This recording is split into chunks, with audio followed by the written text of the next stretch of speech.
पंतप्रधान नरेंद्र मोदी 15 ते 19 जूनच्या दरम्यान सायप्रस या देशाचा दौरा करणार। मोदी कॅनडामध्ये G7 शिखर परिषदेमध्ये सहभागी होणार। G7 शिखर परिषदेनंतर मोदींचा क्रोएशियाचा दौरा।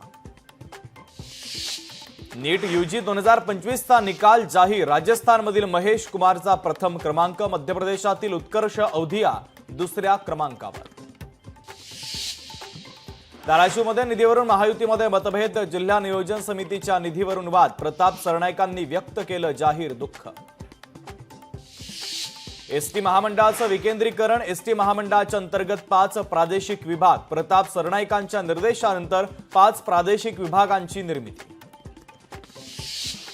नाशिकच्या चांदवड टोल नाक्याजवळ अपघात, भरधाव चारचाकीची ट्रकला जोराची धडक, अपघातामध्ये एकाचा मृत्यू, 8 जण जखमी।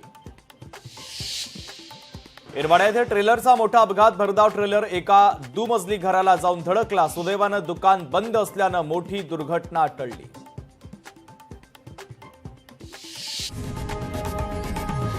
लोकशाही मराठी ऐका, पहा, जागरूक रहा।